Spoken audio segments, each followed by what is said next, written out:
Salut à tous, encore une fois, donc on se retrouve, c'est Mission Prépa. Aujourd'hui, nous allons encore aborder un sujet du thème du chapitre, donc la dynamique de la mondialisation économique. Et aujourd'hui, on va s'intéresser au GATT. Donc, pourquoi est-ce que le GATT a été mis en place?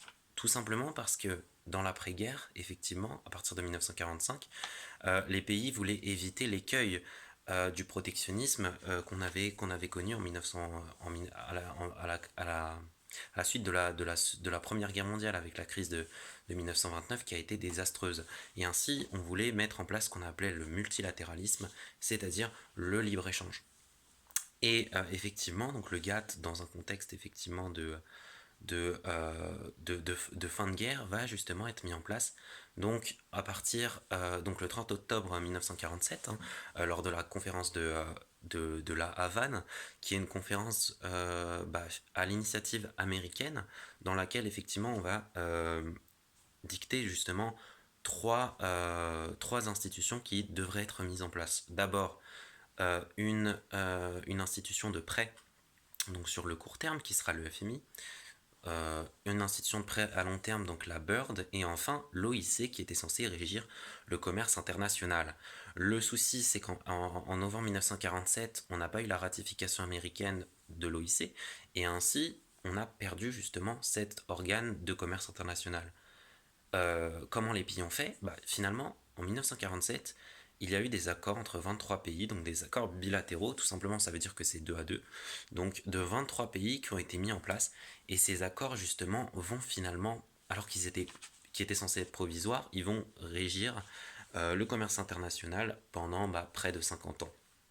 Et c'est ce qu'on va appeler le GATT, donc General Agreement on Tariff and Trade en anglais. Donc, tout simplement, le GATT n'est pas une institution. Le GATT est un ensemble d'accords, d'abord bilatéraux, et finalement, ça va tendre vers le multilatéralisme. Hein. C'est-à-dire que ça va aller jusqu'à l'ouverture à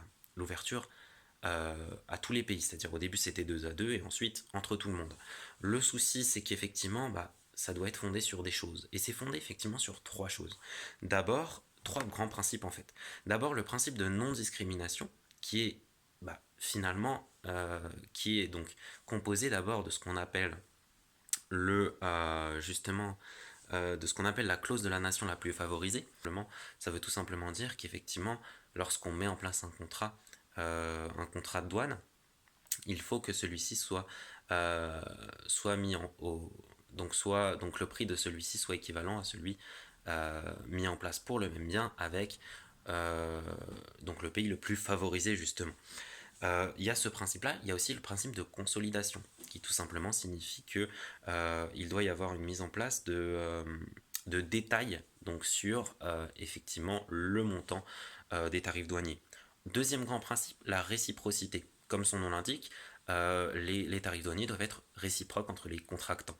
Enfin, le fair trade en anglais, qui signifie tout simplement que le protectionnisme, c'est-à-dire la fermeture, ne doit être effectué que sur un tarif numérique, un tarif de prix.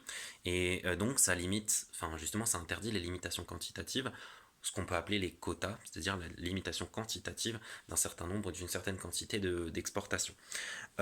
Donc le GATT, il faut savoir que ça a été une réussite, et jusqu'aux années 60-70, ce qui est extrêmement important effectivement dans cette réussite, cette réussite est d'abord fondée sur des chiffres. Hein. Entre 1947 et la fin du GATT, à peu près en 1994, nous avons en moyenne une réduction des droits de douane qui passe de 40% à 6%. En plus de ceci, effectivement, on a justement cette réussite en matière de tarifs douaniers. Et c'est fortement fondé sur le fait que le GATT est un accord très souple. C'est-à-dire que cet accord va permettre donc au pays va permettre au pays des dérogations qui sont possibles. Donc des dérogations comme la clause de sauvegarde. La clause de sauvegarde qui signifie tout simplement qu'un pays qui voit justement sa balance commerciale tendre vers le négatif, ou qui a des problèmes vis-à-vis de l'extérieur, peut éventuellement se protéger en augmentant ses tarifs douaniers. Donc c'est relativement souple. Et à l'inverse, comme on l'a vu avec les accords AMF, enfin les accords multifibres en 1974 entre les pays européens et les pays africains, il y a finalement des dérogations possibles à l'inverse. C'est-à-dire que les pays européens, voyant que sur le textile notamment, les pays africains s'en sortaient mieux, ils vont les forcer, parfois par la menace, à diminuer tout simplement leurs exportations, quantitativement. Hein, et ça peut être néfaste. Et pourquoi ça peut être néfaste? Normalement, vous devez le savoir. Vous devez le savoir notamment si vous avez regardé mon ancienne vidéo sur les économistes fondateurs et les deux plus grands finalement, les courants indispensables, pardon. Indispensables. En fait, c'est tout simplement parce que c'est contraire à la spécialisation naturelle. Comme le dit Adam Smith ou David Ricardo, dès lors que les pays africains, donc justement certains pays africains, pardon, faut pas englober, généraliser, ont justement des tarifs douaniers, enfin, sont justement plus compétitifs sur le textile, ça veut dire qu'ils ont un avantage soit absolu, soit comparatif sur ce bien-là. Et ainsi, rien ne sert, tout simplement, ils doivent se spécialiser là-dedans et les autres ne doivent pas spécialiser là-dedans. Et dans ce cas-là, ça va créer justement une plus-value. Or là, l'avantage comparatif est bafoué et ainsi la richesse potentiellement créable effectivement disparaît, et ce au détriment des pays des pays du continent africain, tout simplement parce que les accords n'ont pas été faits. Donc c'est quand même un accord souple et c'est pour ça qu'il y a des aspects positifs. C'est un accord souple aussi parce qu'on accepte les ZIR, les zones d'intégration régionale. Les pays peuvent constituer des zones dans lesquelles il y a des droits de douane soit nuls, soit justement plus faibles. Entre zones, hein, c'est-à-dire alors que le multilatéralisme, on voit que normalement ça doit être pareil pour tous les pays, avec la clause de la nation la plus favorisée, comme dit antérieurement. Et pourquoi on a fait ça? Tout simplement pour éviter la réticence de certains pays qui pourraient s'éloigner, et aussi le contexte, hein, le contexte en sortir de la guerre, c'est après le contexte de guerre froide dans lequel il y a des grands pôles. Hein. Le monde est séparé en pôles, hein, la polarisation. Enfin, donc voilà, effectivement, donc finalement, ce qu'on peut dire et ce qu'on doit retenir, c'est que de 1, le GATT n'est pas une institution mais un ensemble d'accords, et aussi issu de rounds en fait, c'est-à-dire de cycles de négociation, et aussi que le round, donc c'est un rapport de force que le GATT arrive à équilibrer. Hein, c'est très important. Il y a un affaiblissement du GATT à partir des années 70, effectivement, qui est fondé sur 3 choses. D'abord, le néoprotectionnisme. Le GATT, effectivement, n'a pas d'experts, c'est pas une institution, n'a pas d'experts. Dès lors qu'il y a du dumping, par exemple, on rappelle, le dumping, c'est dès lors qu'un pays vend un prix à un bien plus élevé, dès lors qu'un pays exporte un bien à un prix plus élevé que le prix émis sur son pays d'origine, c'est du dumping. Et le dumping, effectivement, le GATT autorisait les mesures de rétorsion pour éviter le dumping, c'est-à-dire faire du protectionnisme. Et ce sans limite, c'est-à-dire qu'il n'y avait pas de limite accordée, il n'y avait pas d'experts, il n'y avait pas de réglementation.